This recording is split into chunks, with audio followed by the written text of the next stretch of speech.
आज हम बात करने वाले हैं मतलब चैप्टर नंबर 3 पढ़ा रहे थे और हम 3 पॉइंट इंट्रोडक्शन भी दे दिए थे, वो अपलोड है वीडियो। उसके बाद 3.1 भी पढ़ा दिए थे, वो भी अपलोड कर दिए वीडियो। उसके बाद आज जो पढ़ाने वाले हैं ना 3.2 पढ़ाने वाले कुछ भी नहीं है, इसमें नॉर्मल सारी चीज़ें हैं और हम उसी चीज़ों पर बात करेंगे। इसमें हल है या नहीं है उसके बारे में बात करेंगे। अगर हल है तो उसको संगत बोलेंगे या असंगत बोलेंगे या अवरोधी बोलेंगे या आश्रित बोलेंगे, उन सब चीज़ों के बारे में आज बात करने वाले हैं। और आज का प्रश्नावली जो है ना 3.2 है, ठीक है ना। और ध्यान समझना, मैं बेसिक से हाई तक लेकर जाता हूँ, ठीक है, और वो भी ग्राउंड लेवल से, क्योंकि मैं बच्चे का फीलिंग समझता हूँ किस प्रकार से वो समझना चाहते हैं, तो उसी प्रकार मैं पढ़ाने का प्रयास करता हूँ। और आप लोगों को मैं बार बार ये कहूँगा कि आप लोगों को जहाँ भी थोड़ा सा डाउट हो तो तुरंत आप कमेंट बॉक्स में लिखे उस डाउट को, ताकि मैं स्पेशल वीडियो आप लोगों के लिए वो डाउट वाले के लिए ला सकूँ, ठीक है ना। और दूसरी बात कि मैं जो बैक टू बैक मैं वीडियो डाल रहा हूँ तो इन सभी का प्लेलिस्ट बना हुआ है सभी चैप्टर का। मतलब अगर आप 2-4 वाले रैखिक समीकरण पढ़ रहे हैं तो आप टॉकीब ऑनलाइन क्लासेस पर जाएंगे तो वहाँ पर एक प्लेलिस्ट बनी होगी, एकदम सीरियली वाइज वीडियो आपको मिल जाएगा, कोई दिक्कत नहीं होने वाला है, ठीक है ना। अगर आप ये वीडियो को देख रहे हैं तो आप एक बार ट्राई जरूर करें टॉकीब ऑनलाइन क्लासेस पर, वहाँ पर हर सारी मटेरियल्स उपलब्ध है, ठीक है ना। आप केमिस्ट्री पढ़ेंगे, फिजिक्स पढ़ेंगे, जो भी वो आपके लिए अवेलेबल होंगे। और यहाँ तक कि अगर जो ये वीडियो देख रहे हो उसके नीचे लिंक में डिस्क्रिप्शन में देखेंगे तो लिंक मिलेगा, ठीक है ना। जब लिंक मिलेगा तो वहाँ पे आप टेलीग्राम पर अगर लिंक पर क्लिक करते हैं तो डायरेक्ट टॉकीब ऑनलाइन क्लासेस पर पहुँच जाएंगे। उसके बाद ज्वाइन कर लीजिए, वहाँ पर हर तरह का डॉक्यूमेंट्स मिलेंगे, जो भी चीज़ें यहाँ पर पढ़ा रहे हैं सभी चीज़ का डॉक्यूमेंट्स मिलेगा, ठीक है ना। और अगर अच्छा लगे तो आपको पता ही है क्या करना है, तो चलते स्टार्ट करते हैं। सबसे पहले मैं बात करूँगा कि कुछ चीज़ें मैं रिमाइंड करा देता हूँ कि मैंने पढ़ा क्या था और इसमें इस एक्सरसाइज में पढ़ना क्या है। मैं बताया था, देखो अगर 2 समीकरण हो तो उसमें a1/a2 हो, ठीक है ना, और नॉट इक्वल टू b1/b2 हो, तो इसको हम बोलते थे। अगर रेखा की बात किया जाए ना, ये बहुत बहुत इंपॉर्टेंट है। ये रेखा की बात किया जाए तो ये प्रतिच्छेदी रेखा है, प्रतिच्छेदी रेखा है, ठीक है ना, याद रखना। ये क्या है? प्रतिच्छेदी रेखा है। और हल अगर इसका बात किया जाए तो सिर्फ इसका एक हल है, केवल एक हल है, केवल एक हल, ठीक है, केवल एक हल। अब इसी को हम अद्वितीय हल भी बोल सकते हैं, ठीक है ना। अगर a1/a2 not equal to b1/b2 आता है तो प्रतिच्छेदी रेखा होगा और उसका केवल एक हल होगा। ये ध्यान से याद रख लो, नहीं तो एक भी हिसाब इस एक्सरसाइज का नहीं बनेगा। दूसरा बात, अगर a1/a2 बराबर b1/b2 और नॉट इक्वल बराबर ही कर देते c1/c2 अगर हो जाए ना, इसको अगर रेखा का बात बोला जाए ना तो ये संपाती रेखा होता है। क्या होता है? संपाती रेखा, ठीक है ना, संपाती रेखा। और इसका ना अनेक हल होगा। क्या होगा? अनेक हल, अनेक हल होगा, ठीक है, अनेक हल होगा। यहीं पर अगर थोड़ा सा वो कर देते हैं, क्लियर कर रहे हैं कि अनेक हल है या नहीं है। हाँ, संपाती रेखा होगा और अनेक हल होगा, ठीक है। अगर यहीं पर अगर a1/a2 बराबर b1/b2 not equal to c1/c2 होता है तो हम इसको बोलेंगे, रेखा में बात करेंगे समांतर रेखा। क्या बोलेंगे? समांतर रेखा, ठीक है, समांतर रेखा। और उसके बाद इसमें हल अगर बात किया जाए तो इसका कोई हल नहीं होगा, कोई हल नहीं। और मैं बता दूं यहाँ पर क्या होता है कि उसका देखो एक रूपों में व्यक्त करना है। अगर एक रूपों में व्यक्त करना है तो एक चीज़ समझ लो कि उसको ना एक तरह से बताते कि हल है तो उसको क्या बोलेंगे, कौन सा युग्म, और हल नहीं है तो उसको कौन सा युग्म बोलेंगे। समझ गया ना। अब इसको हम बता देते हैं, थोड़ा सा एक बार देख लो ताकि तुम्हें याद रह जाए। मैं रेड पेन का यूज कर लेता हूँ। देखो सबसे पहले देखो इसका ये क्या है, a1/a2 not equal to b1/b2 है और ये प्रतिच्छेदी रेखा है, ठीक है ना, और इसका केवल एक हल है। तो इसमें ना अगर जिसका हल हो ना, बस एक चीज़ याद रखना। वैसे तो इसको हम क्या बोलते हैं पता है? इसको हम बोलते हैं अवरोधी समीकरण युग्म। क्या बोलेंगे? अवरोधी समीकरण युग्म, अवरोधी समीकरण युग्म। और इसको हम अगर मान के चलो सभी अगर बराबर हो जाए a1/a2 इक्वल टू b1/b2 और c1/c2, इसको संपाती रेखा बोलते हैं। इसका अनेक हल होता है, इसका भी हल है ना, तो जिसका हल हो ना उसको संगत युग्म बोलते हैं। क्या बोलते हैं? संगत, संगत युग्म। क्या बोलेंगे? संगत युग्म। और जिसका हल ना हो तो असंगत। जिसका हल हो, चाहे तो एक हल हो या तो अनेक हल हो, उसको संगत, और जिसका हल नहीं हो तो असंगत। लेकिन नॉर्मल में हम बोलते हैं इसको अवरोधी, इसको बोलते हैं संगत और इसको बोलते हैं असंगत, ठीक है ना। तो हम बात करते हैं डायरेक्ट इसको संगत बोलेंगे। क्या बोलेंगे? संगत, संगत युग्म, ठीक है ना, या तो अवरोधी, अवरोधी, ठीक है, समीकरण युग्म। इसका जो अनेक हल है इसको भी बोलेंगे संगत युग्म, ठीक है। उसके बाद अगर ये समांतर इसका कोई हल नहीं है तो असंगत, असंगत, ठीक है। जिसका कोई हल ना हो तो असंगत, जिसका हल हो तो संगत, और एक हल हो या तो अनेक हल हो उसको संगत बोलेंगे। हम बताए थे प्रतिच्छेदी का किस तरह सा होगा, अगर हम छोटा सा बता रहे हैं, ये प्रतिच्छेदी का इस तरह होगा, प्रतिच्छेदी का कटेगा, कहीं ना कहीं कटेगा, प्रतिच्छेदी का ग्राफ इस तरह होगा, और संपाती का एक ही लाइन पर दोनों लाइन जाएगा, एक ही लाइन पर दोनों लाइन जाएगा। तो हम बोले थे कि जहाँ जहाँ पर भी लाइन कटेगा वहाँ वहाँ पर उसका हल निकलेगा एक्स और वाई का। तो देखो प्रतिच्छेदी में सिर्फ एक जगह कट रहा है तो उसका वहाँ पर एक्स और वाई का एक ही हल निकलेगा। संपाती में भाई दोनों एक ही लाइन पर जा रहा है तो समझ लो वहाँ पर हर जगह कट कर रही है और हर जगह उसका मान निकल रहा है एक्स और वाई का। तो हम मान लिख सकते हैं क्या? नहीं ना। तो अब बात किया जाए, और ये कहता है समांतर रेखा का, तो इस तरह होगा समांतर रेखा। और समांतर रेखा आप ही जान रहे हैं कि समांतर रेखा के पर कटने वाला है नहीं, और जब कटेगा नहीं तो उसका मान निकलेगा नहीं, क्योंकि ये आपस में ज़िंदगी में कभी नहीं कटने वाला, कभी नहीं।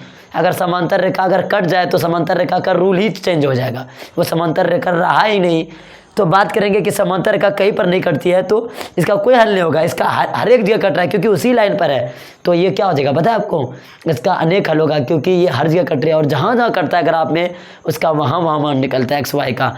और उसके बाद बोलेंगे प्रतिच्छेदी पर, प्रतिच्छेदी रेखा का सिर्फ एक जगह करता है, उसका मान एक्स वाई का एक ही जगह निकलता है। मैं बता दूं इसका जो एक्स वाई का मान निकल रहा है, एक्स वाई मान निकालेगा कई तरीके हैं, हम बाकी आगे जाके नेक्स्ट वीडियो में क्लियर करेंगे। देखो हम एक्स वाई का मान ग्राफीय विधि से निकाल सकते हैं, हम एक्स का मान प्रतिस्थापन विधि से निकाल सकते हैं, एक्स का मान विलोपन विधि से निकाल सकते हैं, एक्स का मान वज्रगुणन विधि से निकाल सकते हैं। इसी को अगर हम इंग्लिश में बात किया जाए तो एक ग्राफिकली मेथड, दूसरा है सब्स्टिट्यूशन मेथड, तीसरा एलिमिनेशन मेथड और चौथा है क्रॉस मल्टीप्लिकेशन मेथड। तो इस तरह से हम निकालेंगे। लेकिन अभी जो पढ़ रहे हैं ना जितना भी सारी चीज़ें वो ग्राफ के बारे में पढ़ रहे हैं, बहुत सारी चीज़ें ग्राफ छोड़ देते नहीं, हम छोड़ने वाले नहीं, हम बता देते, ठीक है ना, ताकि पता चले आपको कि हम किस प्रकार से ग्राफ से भी निकाल सकते हैं। बहुत बच्चे को अच्छा लगता है ग्राफ से, तो ग्राफ से बनाओ, कोई दिक्कत नहीं है। चलो हम क्वेश्चन अब बात करते हैं और उसके बाद हम बनाते हैं, ठीक है ना। क्वेश्चन में क्या कह रहा है पहले क्वेश्चन देखते हैं 3.1 का। सबसे पहले देखो क्वेश्चन फर्स्ट में कह रहा है, क्वेश्चन एनसीईआरटी में मैं लिख नहीं पाऊंगा, ठीक है ना, क्योंकि क्वेश्चन बड़े बड़े हैं और तो लिखने में ज़्यादा समय लगता है। क्या कहता है क्वेश्चन नंबर पहला में कि निम्न समस्याओं में रैखिक समीकरणों के युग्म बनाइए और उनके ग्राफीय विधि से हल ज्ञात कीजिए। देखो सबसे पहले बोलता है कि उसका जो बीजीय गणित का पहले रैखिक समीकरण बना, उसके बाद हल करना है ग्राफ में, ठीक है। तो सबसे पहले क्या बोल रहा है, कक्षा 10th के सब 10 विद्यार्थियों ने एक गणित की पहली प्रतियोगिता में भाग लिया। कितने विद्यार्थी? 10। उसमें लड़का भी आ जाएंगे लड़की भी आ जाएंगे, पता नहीं कितना, लेकिन दोनों को जोड़ करके 10 है, ठीक है ना। तो एक काम करो, पहले हम मान लेते हैं लड़का की संख्या x और लड़की की संख्या y, तो लड़की की संख्या y और लड़का की संख्या x, ठीक है ना। मान लेते हैं लड़कियों की माना कि लड़कियों की संख्या बराबर x है और लड़कों की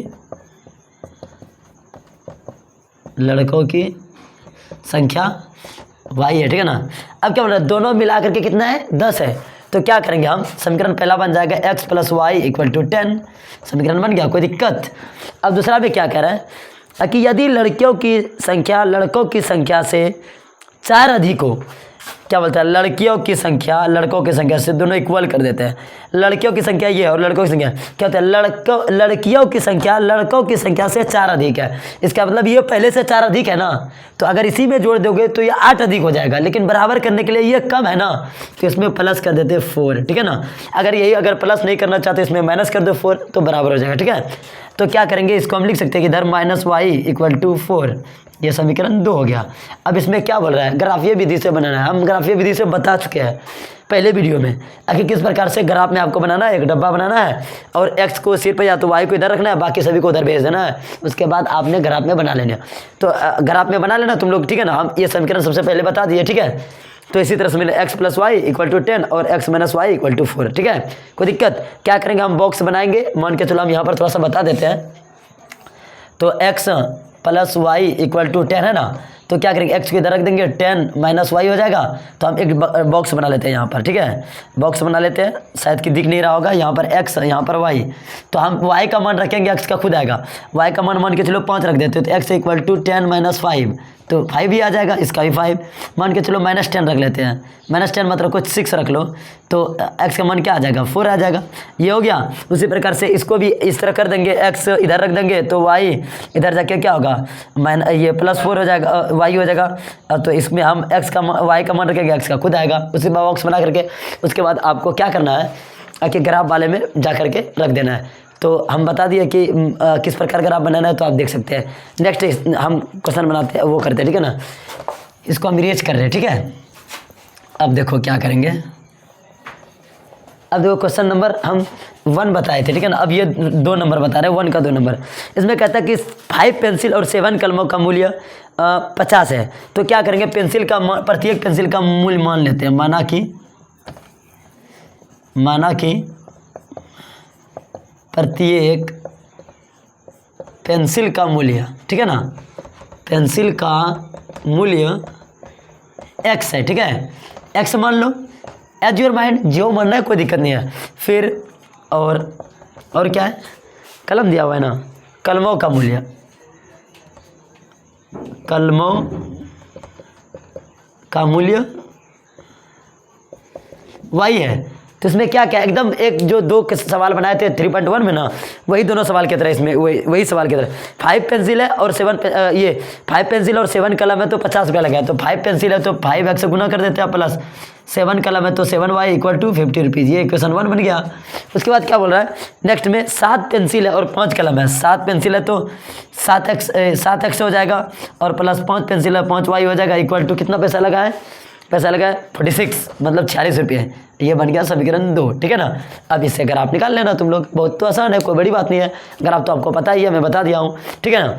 चलो इसको कर लेना, अब इसको मिटाते हैं, ठीक है ना। नेक्स्ट जाते हैं। नेक्स्ट में क्या कह रहा है, नेक्स्ट 2 नंबर में क्वेश्चन नंबर 2।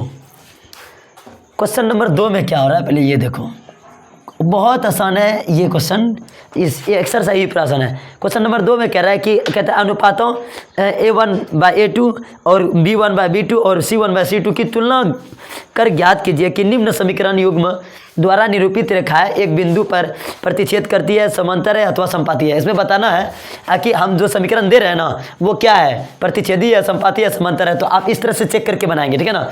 तो सबसे पहला क्या है, सबसे पहला क्वेश्चन में क्या लिखा हुआ पहले में हम चेक करके बता देते हैं। 1 नंबर क्वेश्चन नंबर है क्या, 5x - 4y और +8 = 0। उसके बाद क्या, 7x + 6y - 9 = 0। तो क्या करेंगे, चेक करेंगे। तो 5/A1/A2 मतलब 5/7 = क्या है, -4/6। ये कभी बराबर होगा क्या, नहीं ना। तो क्या होगा, A1/A2 ≠ B1/B2। जब पहला ही बराबर ना हो तो हम दूसरा चेक ही क्यों करेंगे। जब पहले दरवाजे से पास नहीं होने देगा तो नेक्स्ट दरवाजे जा सकते हैं क्या, कभी नहीं, कभी पॉसिबल नहीं है। तो A1/A2 ≠ B1/B2 जो हो रहा है इसका कैसा रेखा होगा, प्रतिच्छेदी रेखा होगा। क्या लिखेंगे, प्रतिच्छेदी रेखा, प्रतिच्छेदी रेखा, ठीक है ना। रेखा ध्यान से समझना, प्रतिच्छेदी रेखा। अब नेक्स्ट क्या बोल रहा है कि 2 नंबर में क्वेश्चन में है 9x + 3y और +12y = 0 और 18x + 6y + 24 = 0। तो क्या होगा, 9/18 और = 3/6 = 12/24। ये कटा दो, 1/2 1/2 1/2। तो A1/A2 हो जाएगा = B1/B2 हो जाएगा = C1/C2 हो जाएगा। तो आप समझो, तो A1/A2 B1/B2 C1/C2 कहाँ है, समांतर रेखा है। तो लिख देंगे समांतर रेखा, आसान है, समांतर रेखा। इसमें हल नहीं पूछ रहा, अगर हल पूछ रहा तो हल बता देते। अब नेक्स्ट सवाल क्या है, इसमें यहाँ पर बोल रहा है, चलो इसको हम रीड करते हैं। आप लोग चाहो तो वीडियो पॉज करके लिख सकते हैं, ठीक है ना। मैं हट जाता हूँ इधर। अब 3 नंबर में क्वेश्चन क्या है, देखो 3 नंबर में क्वेश्चन है, क्या कह रहा है कि 6x - 3y + 10 = 0, ठीक है। और 2x - y और +9 = 0। तो क्या करेंगे, 6/2 है = -3/-1 है, कुछ नहीं तो माइनस है ना, साइन के साथ लेना है, 10/9 है। अब इसको सॉल्व करके देखो तो ये कटेगा तो 3 आ जाएगा और इधर ये कट जाएगा तो ये भी 3 आ जाएगा। ये तो बराबर होगा ही नहीं, नॉट इक्वल टू 10 ये तो कटेगा नहीं।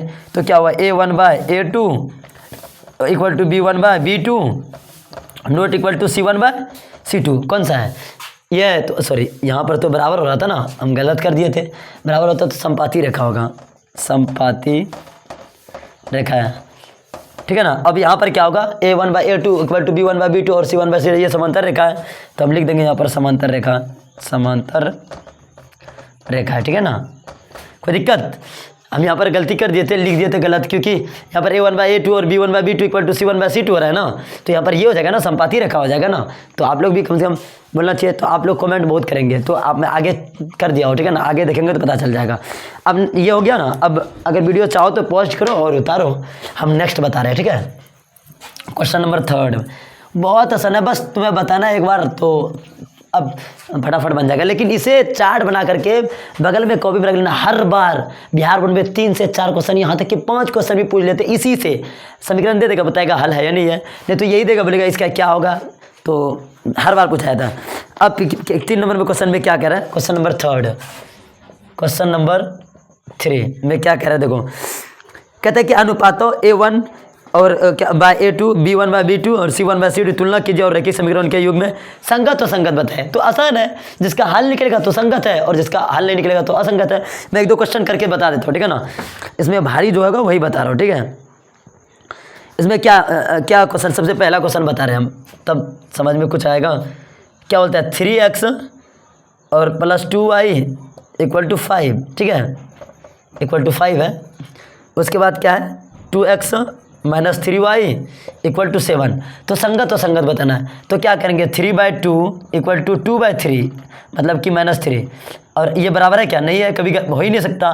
तो ये क्या होगा, A1/A2 not equal to B1/B2। अब देखो ध्यान दो, जब ऐसे होगा तो प्रतिच्छेदी रेखा होता है, इसका केवल एक हल होता है, इसको क्या बोलते हैं, संगत युग्म ना। यहाँ पर बोल देंगे संगत युग्म, जिसका हल निकले उसको संगत, जिसका हल ना निकले असंगत, ठीक है ना, युग्म। अब हम बात कर लेते हैं कितना नंबर क्वेश्चन पर, एक तो बताते हैं हम क्वेश्चन नंबर 3 पर, 3 शायद कि ना बने। क्या होता है, 3/2x और +5/3y इक्वल टू 7, ठीक है ना।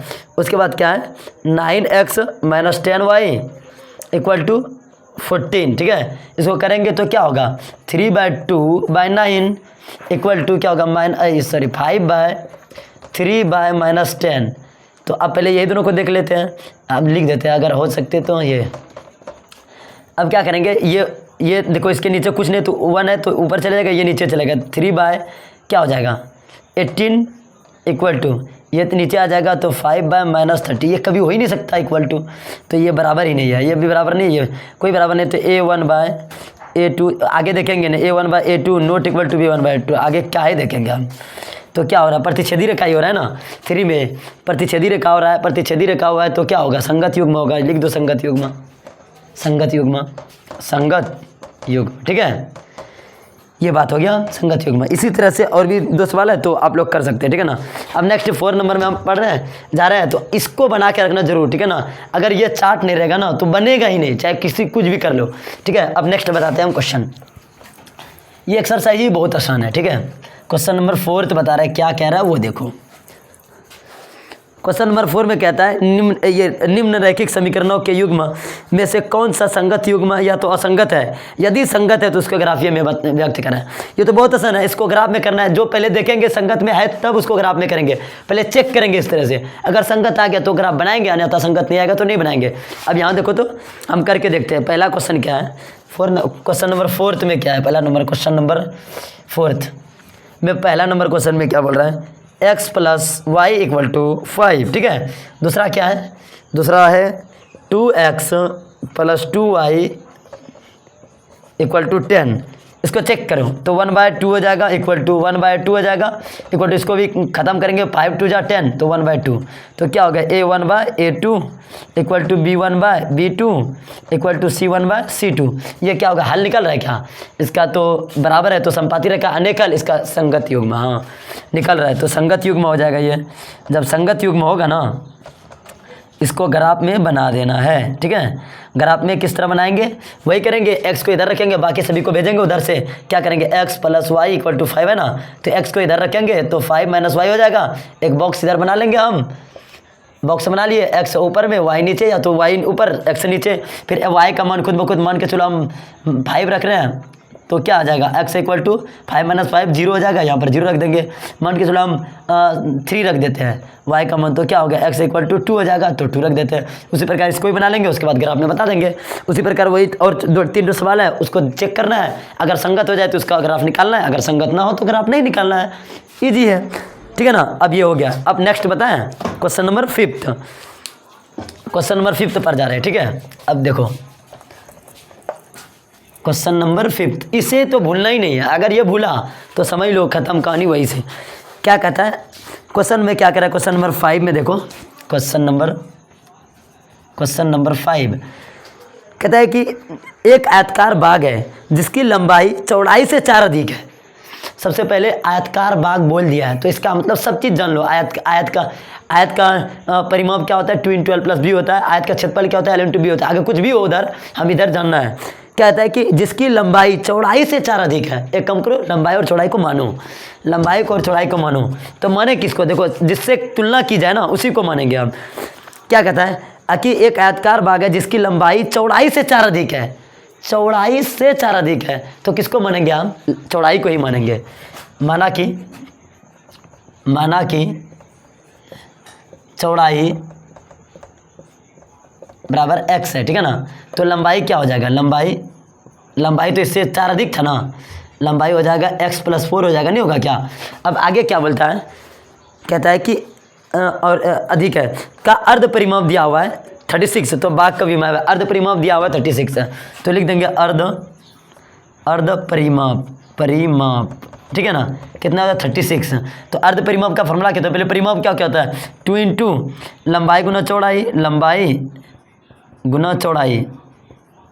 तो हम इसको l और b मान लेते हैं, ठीक है ना। 2 × l + b, और ये क्या है 36 है, लेकिन नहीं होगा जबकि हम 2 से भाग दे देंगे क्योंकि अर्ध परिमाप है। तो ये और ये खत्म हो जाएगा। l कितना है, l तो x + 4 है, रख दो, प्लस b कितना है, b कितना है x है, इक्वल टू 36। क्या होगा x 2x नहीं होगा, और ये प्लस में उधर जाके क्या होगा 36 में माइनस हो जाएगा 4, तो 2x इक्वल टू क्या हो जाएगा 32 हो जाएगा। ये कटेगा दोनों तरफ से, तो 16 बार में x इक्वल क्या हो 16 हो जाएगा। तो x क्या माने थे हम, चौड़ाई को, तो यहाँ पर लिखो अतः चौड़ाई क्या हो जाएगा, चौड़ाई को माने थे x, तो x क्या निकला है 16 निकला है। और फिर लंबाई का बात किया जाए, लंबाई क्या x + 4 है, नहीं है क्या, और x कितना निकला है 16 + 4 इक्वल टू 20 मीटर अगर दिया हो, और ये भी मीटर, ठीक है ना। ये हो गया लंबाई और चौड़ाई। विमा निकाल गया, विमा उसी को कहा जाता है, उसकी लंबाई लेंथ और ब्रीथ को, या तो लंबाई और चौड़ाई को, ठीक है। अब क्वेश्चन नंबर 6 देखते हैं, क्या क्वेश्चन नंबर 6 में कह रहा है। हाँ, क्वेश्चन नंबर 6 थोड़ा मज़ेदार है, वीडियो पॉज करो, इससे उतारो, ठीक है, शायद कि उतार ले होंगे, अब मिटाते हैं इसको। क्वेश्चन नंबर 6 की बात करेंगे हम।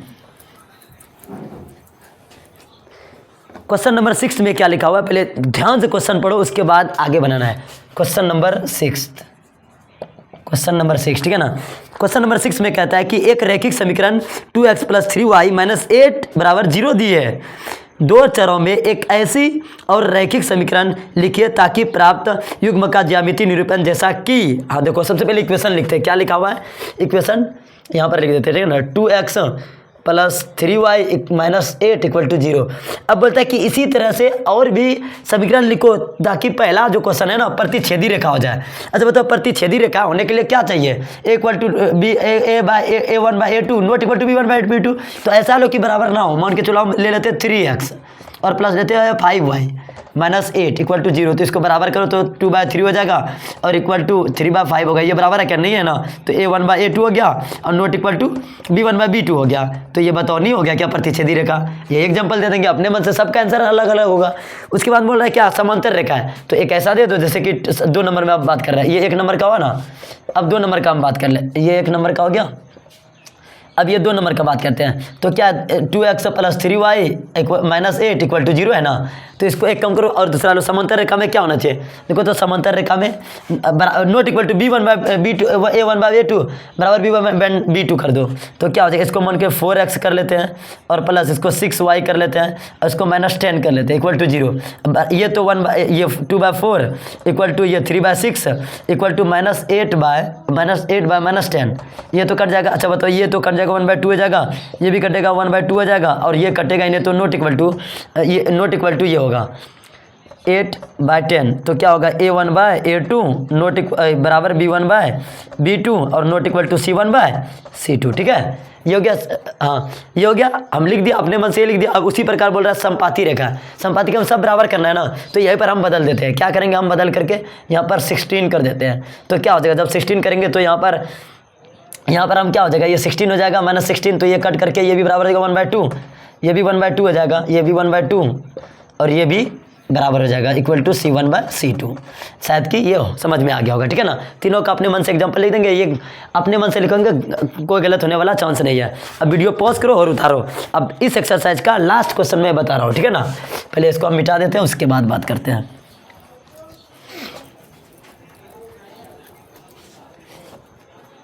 अब देखो क्वेश्चन में, ये थोड़ा सा अच्छा क्वेश्चन है। ठीक है ना, क्वेश्चन में कह रहा है समीकरण दिया हुआ है कितना, x, मैं कर लेता हूँ, पहले लिख लेता हूँ समीकरण को ही। समीकरण दिया है क्वेश्चन नंबर 6। ठीक है, समीकरण x - y + 1 = 0। ठीक है, ये है। दूसरा क्या है, 3x + 2y - 12 = 0। ये दिया हुआ है, कहता है ग्राफ खींचिए, इन दोनों का ग्राफ खींचना है। उसके बाद क्या करना है, यदि x अक्ष और इन रेखाओं से बने त्रिभुज के शीर्षों के निर्देशांक का ज्ञात कीजिए ताकि त्रिभुजाकार पटल को छायांकित करें। देखो क्या करना है, इसमें ध्यान समझो। सबसे पहले ना ग्राफ बनाएंगे। ग्राफ जब बनाएंगे ना, तो इसको बनाना ग्राफ, उसके बाद इस तरह से ग्राफ बनेगा, इस तरह से ग्राफ बनेगा। हम बता देते हैं ऐसे करके। इस तरह से अगर लाइन खींचोगे ना, तो क्या होगा, 1/3 हो जाएगा और नॉट इक्वल टू 1/2, तो इसका प्रतिच्छेदी रेखा होगा। तो इस तरह से इस तरह से लगभग आपका ग्राफ बनेगा, क्योंकि ये प्रतिच्छेदी रेखा होगा तो कहीं एक जगह कटेगा। तो आप देखो यहाँ से यहाँ तक एक त्रिभुज बन रहा है ना, इसको ना किसी अलग पेंसिल से या तो अलग कलर से आपको इसको कलर कर देनी है। समझ गया ना, ये इसको हम जैसे रेड कलर से, रेड मार्कर से हम कलर कर दिए। ये त्रिभुज हो गया आपका वही जो कि ग्राफ में छायांकित करने के लिए बोला है। ठीक है ना, आई होप कि ये क्वेश्चन, ये जो सवाल मैंने बताया अच्छा समझ में होगा। जो सवाल छूटा है ना आपको बनाना है, और नहीं बनाया ना तो कोई दिक्कत नहीं, आप कमेंट बॉक्स में करेंगे, मैं बना दूंगा। ठीक है ना, इसमें ग्राफ की बनाने की सुविधा बहुत कम है, इसीलिए मैं आपको लगता है कि आप कॉपी बनाएंगे ना तो वो एग्जैक्ट बनेगा। ठीक है ना, इसीलिए मैंने कुछ क्वेश्चन करके बता दिया। और मैं बता देता हूँ, मतलब ये एक्सरसाइज का ना ये दवा है, अगर ये दवा ना रहा ना तो आपका इलाज होने ही वाला नहीं है। ठीक है ना, तो इसको बार बार रिपीट करो। जैसे a1/a2 not equal to b1/b2, तो प्रतिच्छेदी रेखा का केवल एकल और संगत युग्म। उसके बाद a1/a2 नॉट बराबर b1/b2 बराबर c1/c2 संपाती रेखा अनेकल संगत युग्म। और क्या a1/a2 equal to b1/b2 not equal to c1/c2, तो इसको बोलेंगे हम समांतर रेखा, कोई हल नहीं हो असंगत। ध्यान समझना, जिसका हल हो, चाहे तो एक हो या तो अनेक हो, उसको हम बोलते हैं संगत युग्म। जिसका हल ही ना हो उसको असंगत युग्म। याद रख लो, मैं जाते जाते ये कह रहा हूँ कि आप लोग अगर इसे याद नहीं करोगे तो एग्जाम में जा करके दांतों तले उंगली दबाओगे और बोलोगे ये तो बहुत आसान था, सर बोले थे, मैंने इसे रिवाइज नहीं किया और बना नहीं।